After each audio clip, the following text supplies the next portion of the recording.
Hello, welcome to the Law Awareness webinar on Deputyship duties, organised by the Office of the Public Guardian in collaboration with Law Society Pro Bono Services. My name is Leanne, and I'm excited to be hosting today's talk. If you are currently a deputy for someone who lacks mental capacity, then this webinar is for you. Today, we're going to attempt to clarify your questions and provide you with guidance on your role and responsibilities as a deputy. Now, if you're considering applying to become a deputy, this webinar is also very useful because many of the issues raised will be issues that you should be considering before applying to the court to be a deputy for a loved one.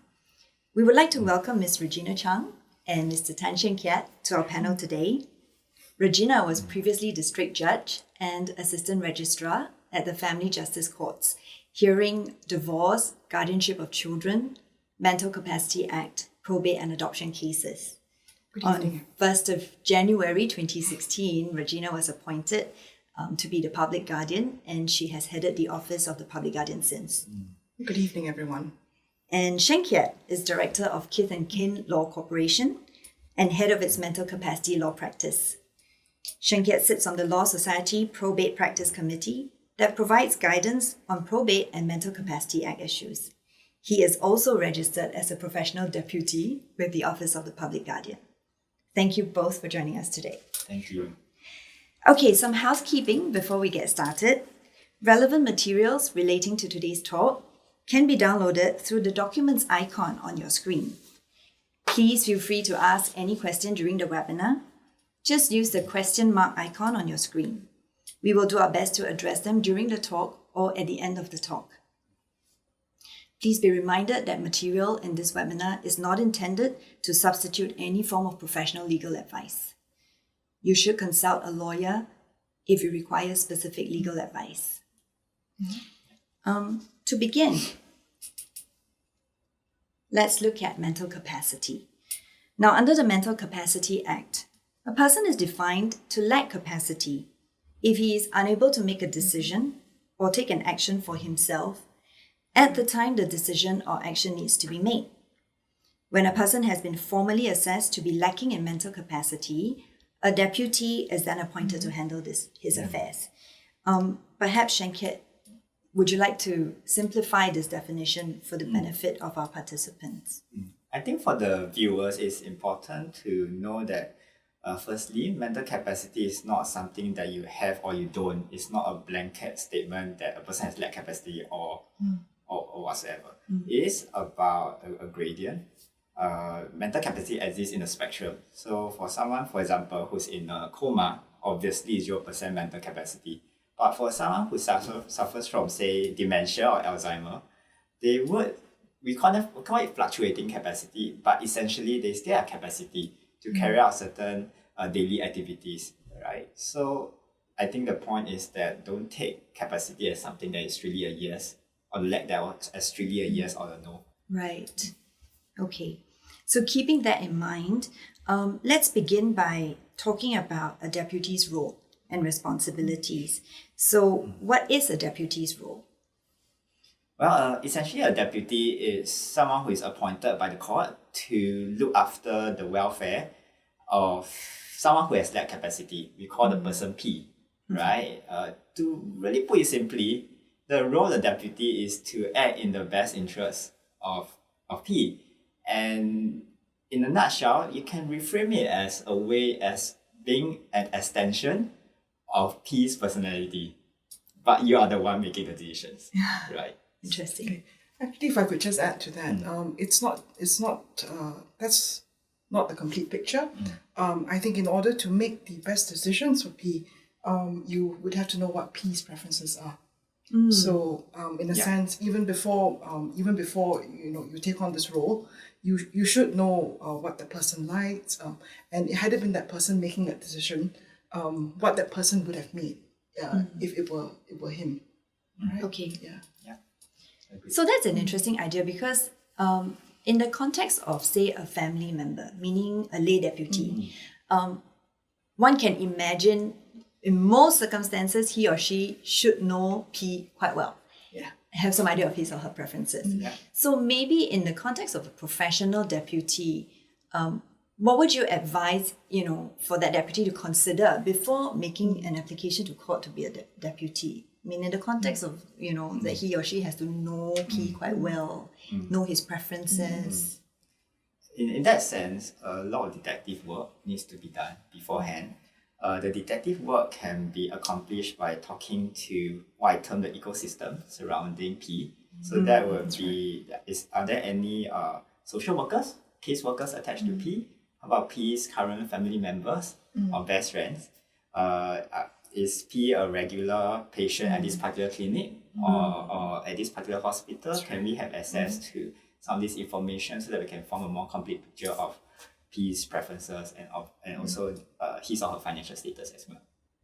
Wow. So there's quite a lot of preparation work, I would say, before applying to court to become a deputy. Yes. Okay, very interesting.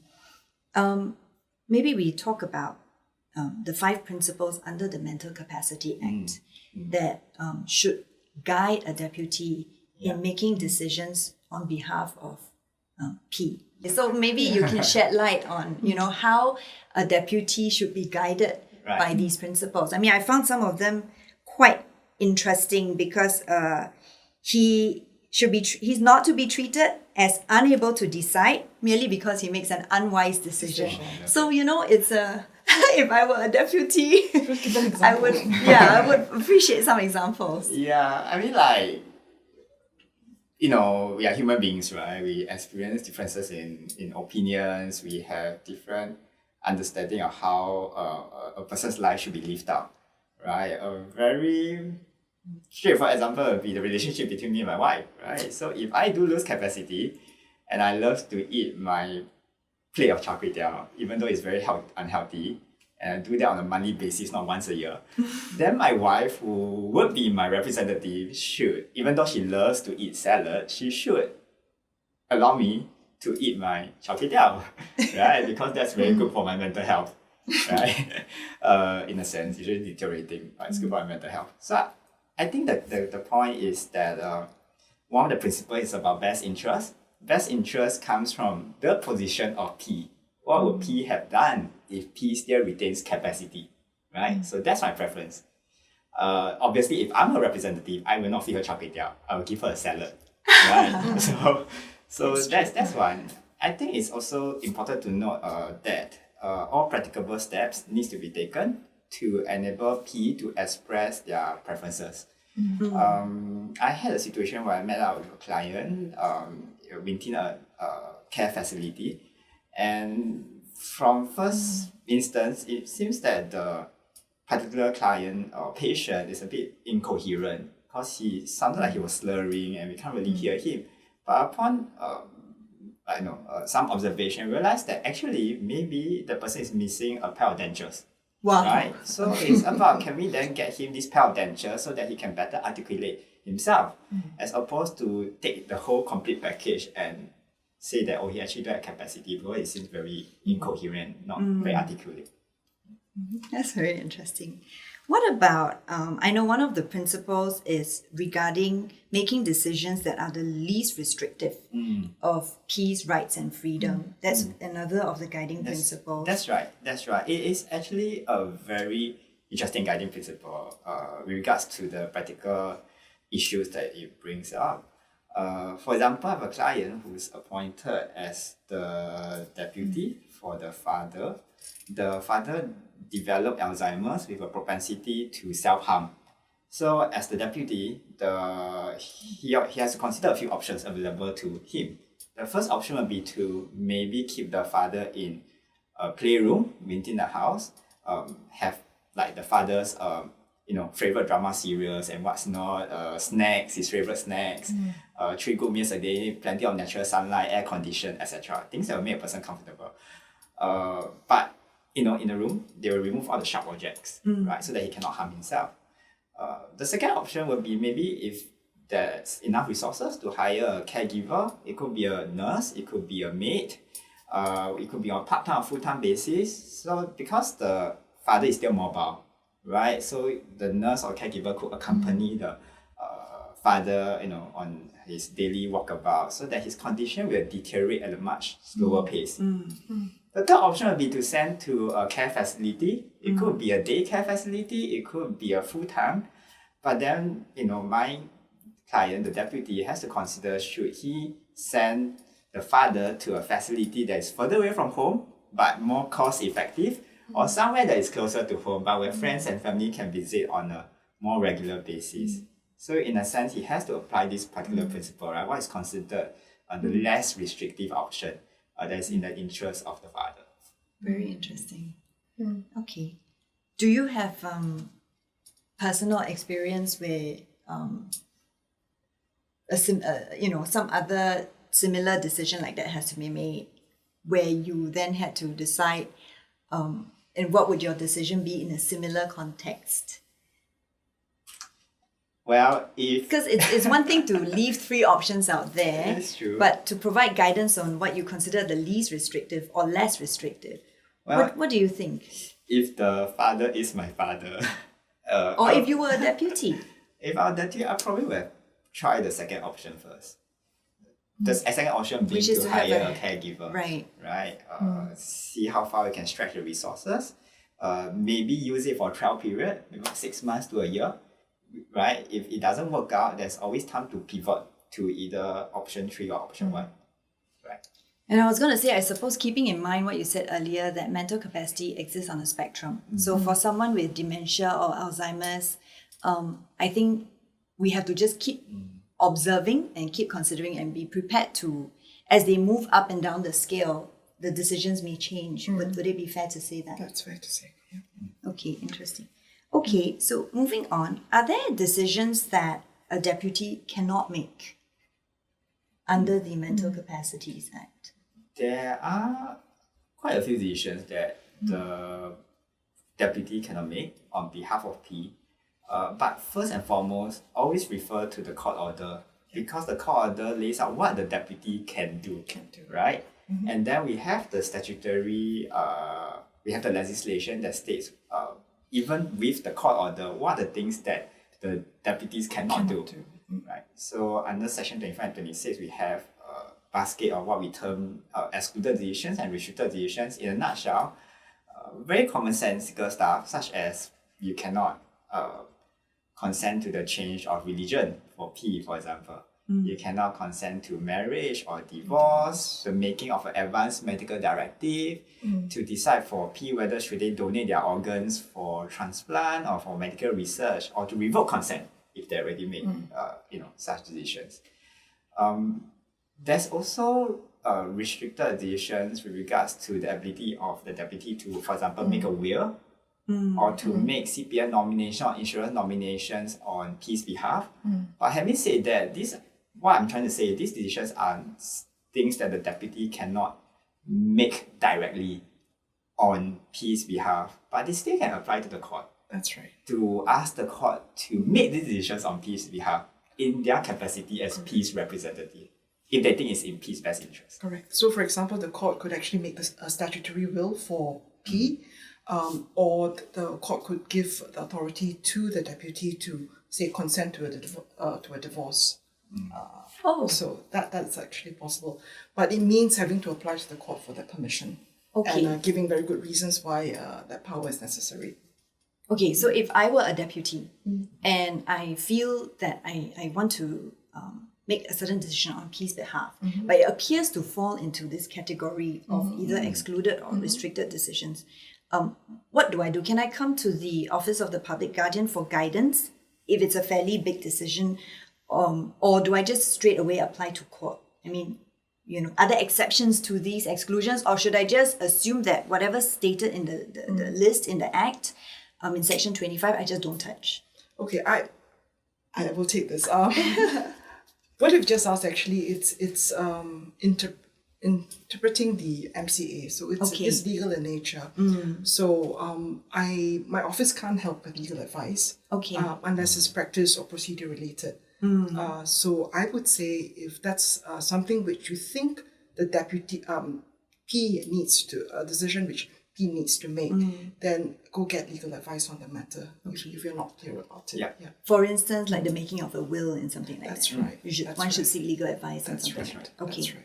Okay, that's good to know. Okay, moving on. let's talk about the court order.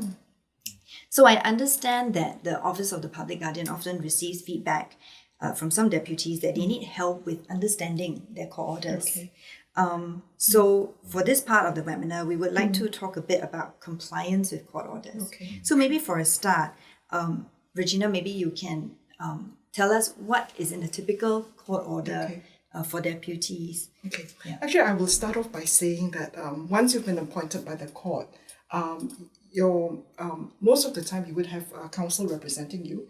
The lawyer should actually explain to you what's in the court order and the powers which have been granted to you. But generally, there are two broad categories. First, relate to the authority to make what we call personal welfare decisions on behalf of P. The other relates to financial decisions, property and affair matters. So two very broad categories. Generally, those for personal welfare, it's quite general. So for example, you can't restrict P from seeing certain persons, you know. So that's an example. For the property and affairs matters, for the financial matters, the typical court orders seem to be, you know, consolidate bank accounts if P has several bank accounts, and then open a trust account in P's name. You know, put all the monies which belong to P into that account. Other typical orders would relate to CPF. You're given authority to withdraw PCPF monies, sometimes to ask for early withdrawal as well. But at the end of the day, if you are asking for all these orders, it's the court who makes the order. And I always emphasize that you have to give the court good reason why those orders are necessary for P's care. Okay. Yeah. I think it's also perhaps to just add on, when you ask for the court orders, besides asking for the authority to do certain things, it's also important to specify what sort of the details, right, in how you are going to exercise this power. So take a very simple issue of managing bank accounts. I've seen countless of court orders that allows the deputy to manage the bank accounts, but they're only allowed to receive a bank statement, a snail mail bank statement, right, from the bank, once every month. Obviously, that will hinder their ability to look after the property and affairs of P, right? So in that sense, a court order should also ask for powers such as to maybe manage an ATM card, to be able to do internet banking. So my point is, besides going into what sort of powers you're asking for, you need to ask for specific instruments to carry out that particular power. I can give another example actually. I've seen sometimes there are orders for the power to sell the property. So you get the broad power to sell the property, but you forget to ask for the power to sign the documents to sell the property. I mean, that's as good as not getting a court order. So I think that illustrates your point, right? Very true. I've seen that too. Yeah. Or the ability to help P buy a property, for example, right? But court orders can be varied, but that will mean more work. Yes, more and time. additional cost as well. Yes. Yeah. It would sound like, so applying to court to be a deputy, because the scope of the order is so important, I think I would imagine it's actually more advisable for deputies to seek legal advice and more thorough guidance, because I especially in the case of maybe lay deputies, it's a bit hard to foresee the sort of tools that you might require to carry out your duties. Well, yes and no. Okay. If it is, I mean, my view, if all you need are quite simple, straightforward orders, there are guides which can allow a person to apply to the court in person without engaging a counsel. But having said that too, I think it is also important when there are more complex orders. And if anything you're not too clear about, it's best then to get legal advice on the matter. Because I think, as Shenkiat said, although the court order can be varied, it means going down to the court on another time, spending more money, paying court fees and stuff. So it's best to get it right at first go. Yeah, that's true. So let's just quickly take a glance at the screen. So that's what a typical court order would look like. That's right. A lot of words there, but there is some there's some form in the madness. The first part of the form, if you look at it, relates more to property, personal welfare. Personal welfare. Personal welfare orders. And then the second part relates to property and affairs. So look up for these keywords. Okay. That's how it's divided into two. And I think the last part would have this paragraph on annual reporting to my office. Okay. Okay. Somewhere at the back. Okay. Yes. Yeah. And I think because a deputy's role is limited by the court order, I think, Shankiat, you would probably advise that it is crucial to understand everything in the court order right? That's right. Okay. Okay, that's interesting. So what should deputies then do to ensure that they comply with the court order? I mean, so now they've got the court order, they've read it. Day to day, carrying out of their duties. It's not you don't. How cautious and how should they? Okay, I think I would say this. Usually, when they at the point of time when you're applying for the court order, you may not have full knowledge of exactly what P might have. An example is that you may not know what's the balance in all the bank accounts, and usually the banks won't entertain you until you show them the court order. So once you've been appointed a deputy, I think the first thing you ought to do is some housekeeping, do an inventory, right, of the assets which P owns, so that you have an idea as to how you can deal with it. All right, that's one. The other one would be to keep very good accounts of what you're actually spending. I mean, it's a very heavy responsibility, right? Being tasked to take care of a person who has lost mental capacity. But what you've got to remember is you're not actually spending your money, you're spending someone else's money. So because of that, the law does impose the duty on my office to supervise deputies which are appointed by the court. And you do so by asking you to give me an annual report. And it's a bit tedious, but you've got to keep good accounts, right? Money out, Right. Receipt, proof of payments having made. Right. Yeah. That's true. Anything to add, Shankiat? I agree with what Regina has said. It's very important to come out with a proper inventory of the finances of P. I will also add that it would be helpful to concurrently formulate what you think would be a care plan on behalf of P as well, so that the way you utilize the monies on behalf of P can be matched to the care plan. In fact, as part of the deputyship application, we need to state how will this application benefit P actually. So it'd be good to then act upon whatever that you put in that particular statement after you have obtained the order. And as for the reporting requirements, I think that what OPG wants to see is, correct me if I'm wrong, a best interest audit, right? Of what has P, how has the deputy carry out their duties to show that they are acting in the best interest of P, right? So the best interest audit is the term. I mean, to that means I don't want to see every single receipt of grocery shopping or marketing which you've done on behalf of P. That's really not necessary unless the total amount is some phenomenal, extravagant Something amount. out of the ordinary. Exactly. But, common sense, rule of thumb, if it's, a reasonable amount, I'm not going to ask for every single receipt. Okay. Okay. So now we move on to maybe a situation where someone has not complied with the court order. What then would be the consequences of non-compliance? Okay.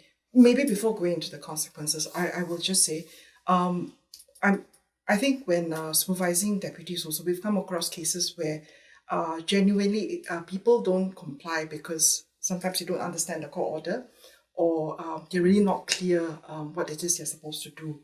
So, and of course, the order is in English. I do appreciate that some deputies are not literate or can't read English. So in those situations, it's good to actually ask someone who can read to help you with some of the things which you need to do. And if really it's a case of I don't know how to do it. You can come to my office. My officers may be able to explain some things to you. But if you're talking about a case where the person deliberately is not complying with a court order, right? For example, the court order tells you to close the bank account and put all the monies into this new account, which you're supposed to open for P. Instead, you choose to take whatever monies and you put it into your own bank account, all right? And then you come to my office and say, oh, but actually, I'm using the money to pay for it. No, in this position, you must not mix monies. Makes it very hard to account for it. Then in this case, I would ask that it be rectified. You take the money out and you comply with the court order, open the bank account, put the monies back into P's account, right?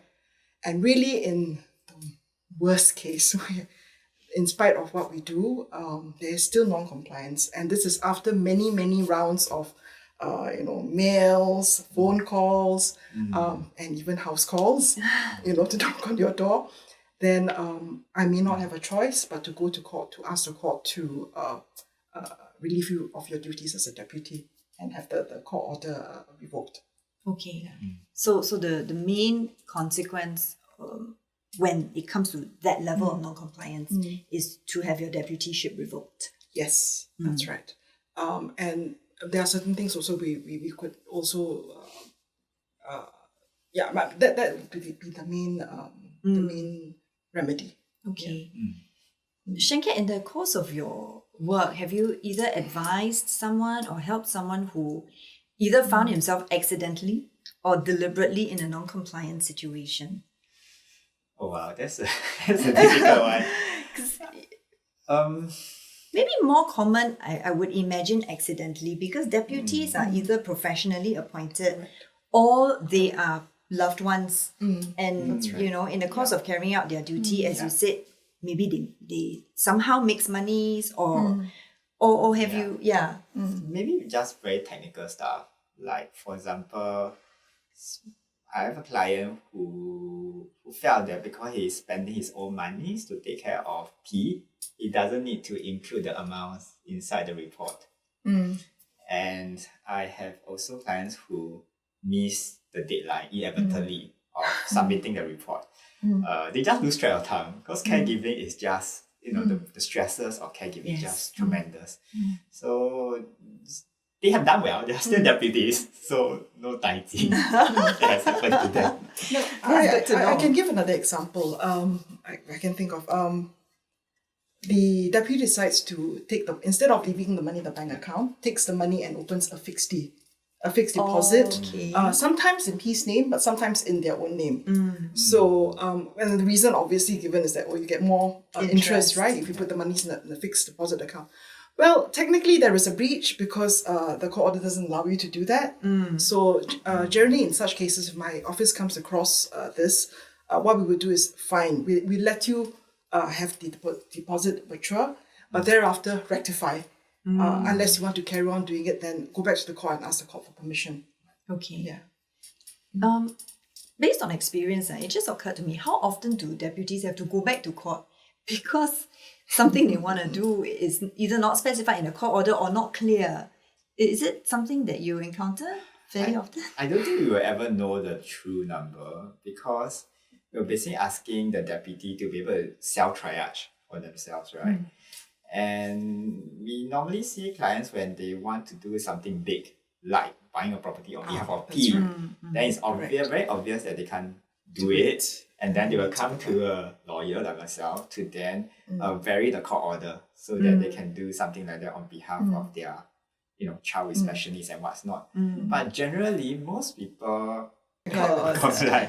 But I think as the system matures, I think more people have realized that maybe their court orders will not be sufficient because the institution, let's say the hospital they are interacting with, rejects them because the order is not fit for purpose. Then we might see a spike in the cases for rectification. Which is why we said earlier that, try to get it right in the first place so that you don't have to go back to the court. And get all the orders which you need. Right. Yeah. But in the same vein, just a question, it doesn't mean that you can, at the very beginning, ask for a huge or wide-ranging court order so that later you don't have to go back, right? No. The court is not going to give you that. Okay.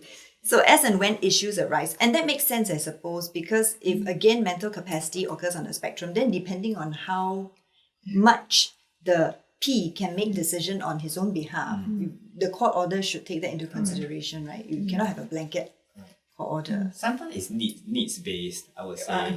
That's right. Like I have a client who actually discovered that special needs, but with the ability to draw, and he has been commissioned by corporations to paint, but he needs to enter into a legal contract, right, with the corporation, but he can't do so. Correct. Right, and the court order obviously never Doesn't specify that. So this is an example of needs based, where then we need to vary the order, or if there's no deputyship, to then include such an order inside.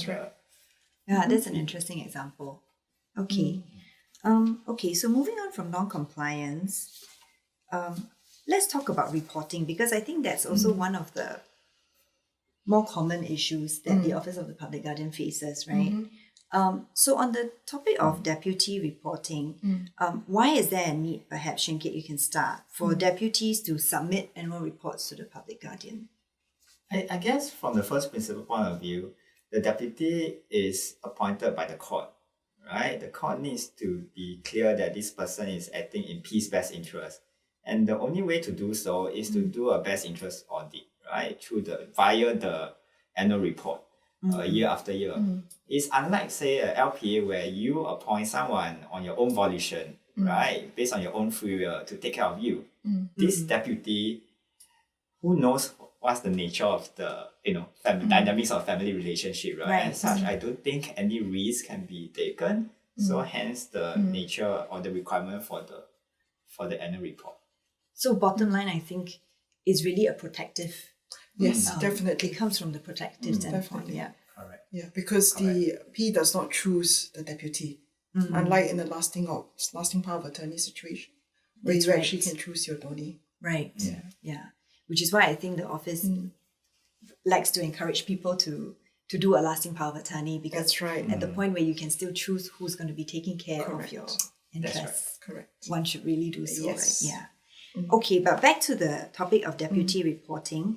I have here a picture of the online submission website. Right. Maybe you can take our participants through when they go online, how they can identify the form. Okay. And, Maybe before we get there, what will happen is I think we have a lot of deputies out there in the audience today.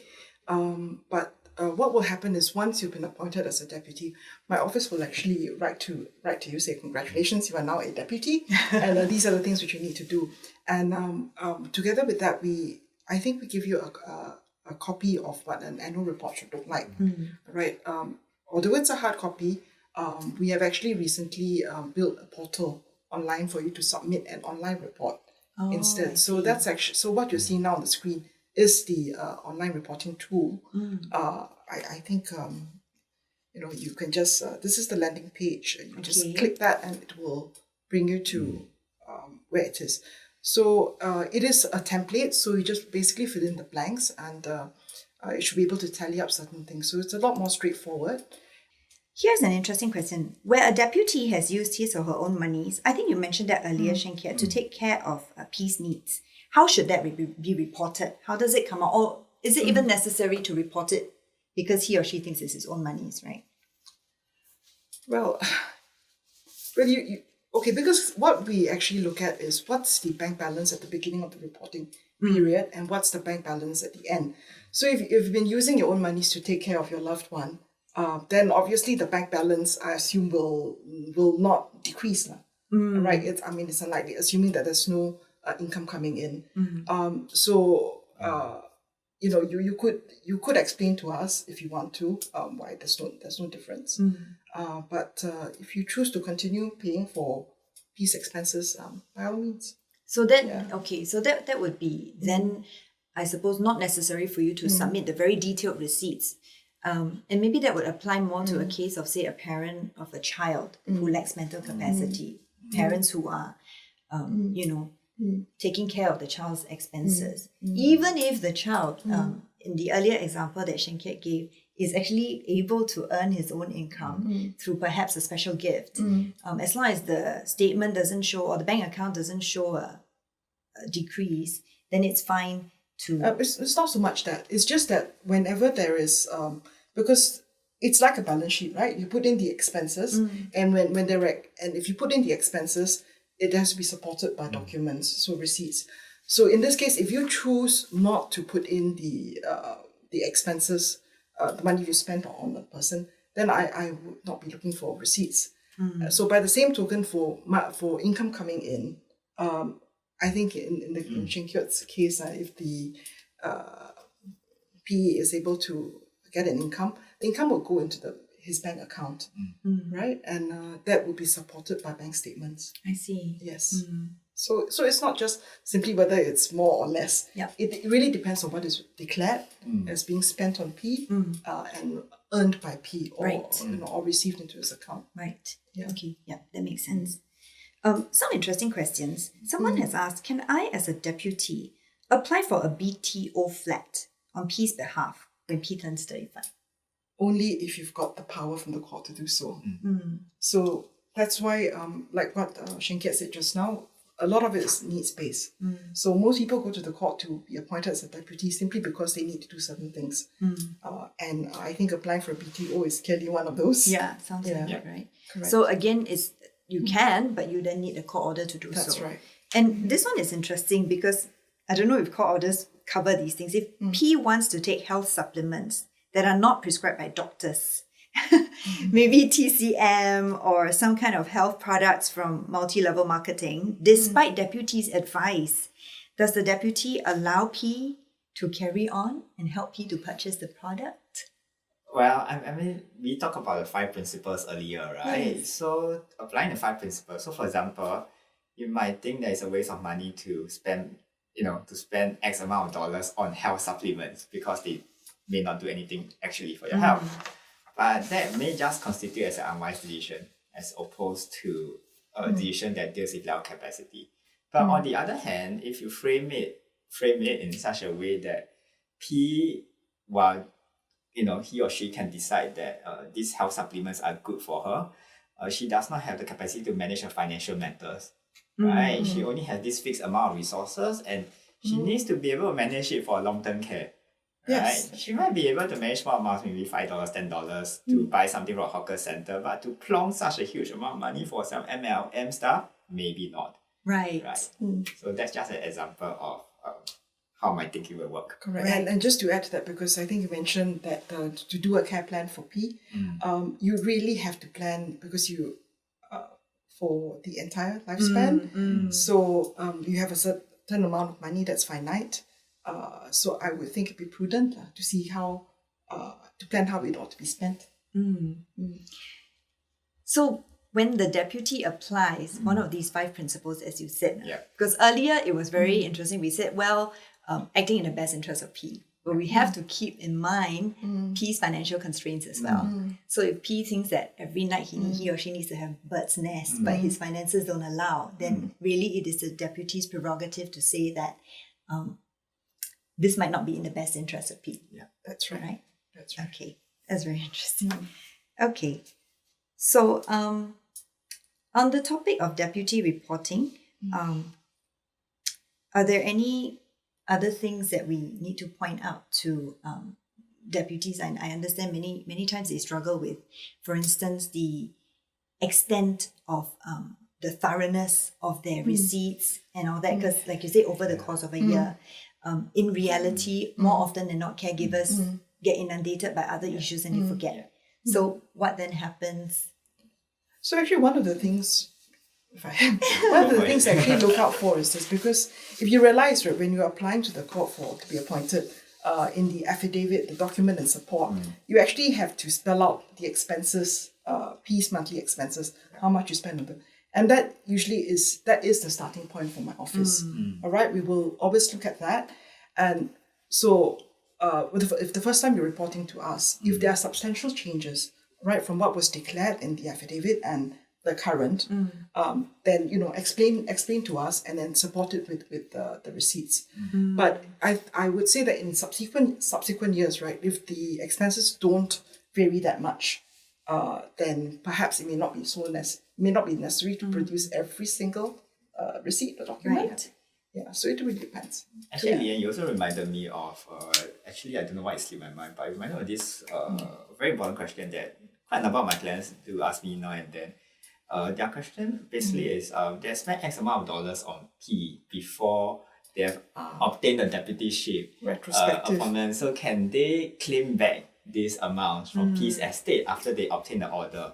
And subsequently, let's say even if they are the main financer behind P's welfare, right? In the sense that they pay for P's monthly bills and whatnot. In the event P obtains an inheritance in the future, how important is the annual report to them being able to claim back these monies that they have spent on behalf of P post deputyship appointment? So short answer is it must be sanctioned by the court. yes, that's right. So it needs to be sanctioned by the court. How does that work? Maybe we can elaborate that for our lay deputies, sanctioned by the court. So you then apply to the court to try to get these monies back, Yeah. and give your reasons. So for the monies, obviously, that were spent pre-deputyship order, then we need to itemize this spending, right? And are they direct? And we also need to prove that this spending is directly related to P. So for example, P's nursing home fees, right?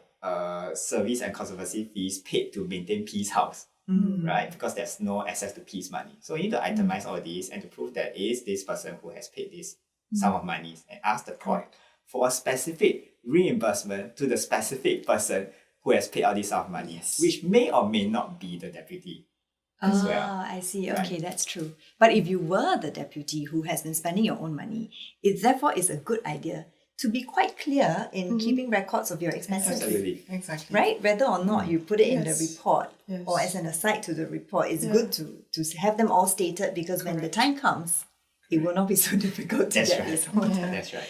Okay, that's a very good point. Okay, let's move on to the next question. So that is the entire deputy report form, Yes. right? And at the very end, when can deputies stop reporting? Okay. Well, the reports carry on for as long as the court order is in force, right? There could be reasons why the court order may be revoked. One is if P retains capacity, right, and go back to court, say it's not necessary anymore, and obviously reporting would stop.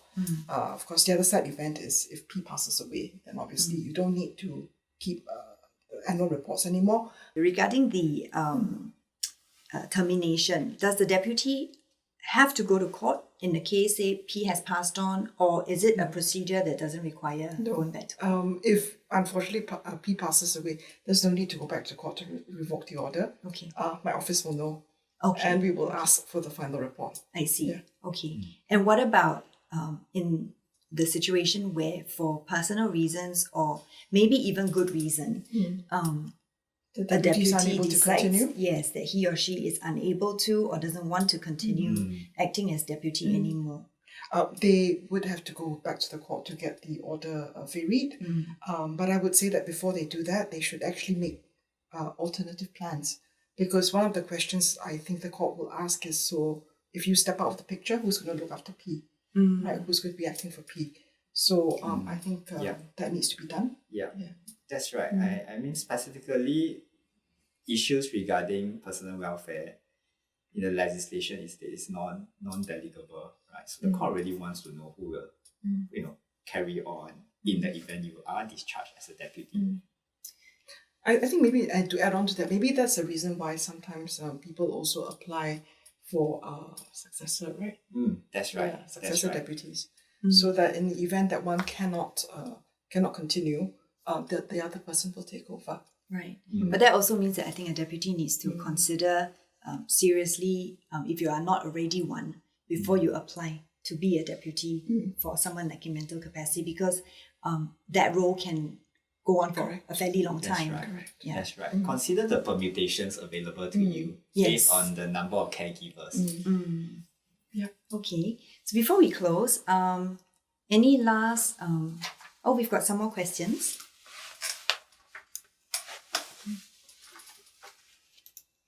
Okay, let's see. Okay. This actually brings to mind a question that I have, but I'll do this one first. My husband and I cannot agree on some matters pertaining to our child. What steps can I take to make sure we have the right decision in place? Well, I get this sort of questions very often.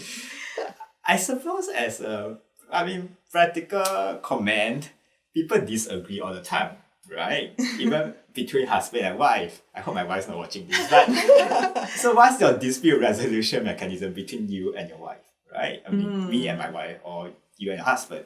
So that's one. I'm sure it's not a situation where, they disagree and they have no capacity to reconcile these disagreements. The second point that I want to make is that maybe if you think of it from the position that it is about P, it's not about you. P in you the can middle. actually take the emotional sting out of someone disagreeing with you, because both of you are collaborating together to decide what is in the best interest for this person that both of you care about. It's not an affront to your behavior, your character, how you think, right? So it need not be so personal in that sense. So my approach would be, to remind both parties that you are thinking about the welfare of someone else, and you guys are on the same team, even though you may disagree. And I suppose taking it to worst case scenario, consider a mediator. If you get to a point where you just cannot come to a decision on something, and a matter that is of some importance. That's right. Right? That's right. Okay, here's an interesting question. I think one participant has asked, would I get into trouble if I made the wrong decision for my ward? But I think I guess it depends on, I was about to say, depending on what the deputy, what was the deputy's motivation and whether or not he or she applied the five It principles. really depends on the circumstances. Yeah. Which is why we mentioned earlier about the best interest audit. It's not about the nature of the decision that you make at the end of the day, but the process that you went through to come out with that decision. Yes. Right? So for example, I have a client who came into a large sum of insurance payout, I think close to 2 or 3 mil. Wow. She loves her family and she wants to bring her family members on a holiday, but obviously she doesn't have the capacity to manage her financial matters. But the client did allow her to have a pocket money of $10 so that she can spend it on whoever that she loves, whoever that she wants, right? While there are other family members that disagree with the deputy's point of view that she should not even be given this $10 to spend, right? Every single cent should, be managed by the deputy. But having said that, I think that my personal view is that in the best interest audit, the deputy's way of thinking will stand out to scrutiny. No, and I would also add that from a practical point of view, document the steps you took to reach that decision. Right? And sometimes before you reach a particular decision, there may be a lot of alternatives. So you make sure that you've considered the pros and cons of each and why you finally reached that. And I think that's probably a practical thing to do. Yeah, I think that's very assuring for a deputy, because I was just imagining a situation where maybe family members are unhappy with a decision that I might have made as a deputy and, want to apply to court to have me removed or something like that. So documenting the basis on which I make certain decisions is very important. Yes. Yeah, I suppose on that note, when someone makes a deputyship application, they also have to notify the relevant persons, right? Yes. So my sense is, look, if the relevant persons who are not deputies really want to be so capable, then you should have some skin in the game and be a deputy yourself. But that's just my personal view. But my point is that there's a reason why the court at the end of the day having take into account the existence of the relevant persons to still appoint you as the deputy. Yes. So you should proceed with some degree of confidence that you are the fit and proper person for this job. Yes. I like that. That's very assuring, and it's very true. And that's the reason why I understand that professional deputies especially have to go through courses and That's right. training They need in to the be office. certified by my office, That's right. So they should be quite assured of their powers under the court order, right? Okay. Here's another interesting question. My father's mental capacity is deteriorating. Do I have to reapply for, to maybe vary my deputyship duties? What if he starts to need more assistance to make decisions or to move around? I think we did cover that to some extent because we talked about mental capacity being on a scale. So if things are getting worse, I suppose the application will need to come in when a big decision needs to be made. Maybe moving into a nursing home, something like that. Yeah. Would I be right to say that? I will ask this viewer who asked this question to wait for the feedback loop. When I say feedback loop, meaning if with the current court order, he goes to a nursing home, he wants to make a decision on behalf of his father, and he realizes that he's unable to because the nursing home rejected him, right? And then maybe that will be a good time to review the current court order to see whether is it still fit for purpose. Right. Okay, that's good advice. Okay. And I think one final question before we close. When do we apply for deputyship for our child with non-verbal, moderate to severe autism? After 21 years old or before 21 years old? So I think this is before. Before, if you can, if the child is still in school, and I'm assuming that this is not high functioning, then I think if the child is still in a special education SPED school, then I think there are processes there to help a graduating class for them to apply for a court order for deputyship for the child, which can be used when the child turns 21. If the child has turned 21, you can still do that. Okay. Not a problem. Yeah. Yeah. Though I will also add that just because your child has special needs or intellectual disability, do not discount their potential ability to or the capacity to say make a LPA, for example, with the right professionals involved. I think it depends on it's highly dependent. The disability. Okay. Before I close, let's just make sure we have no more questions. Okay, so thank you for that very informative session, Shenkia and Regina. Thank you. Please remember to download the useful resources regarding the issues discussed today. Again, they can be found at the documents icon on your screen. For more details, please visit the Office of the Public Guardian at www.msf.gov.sg/opg or call their hotline at 1-800-226-6222.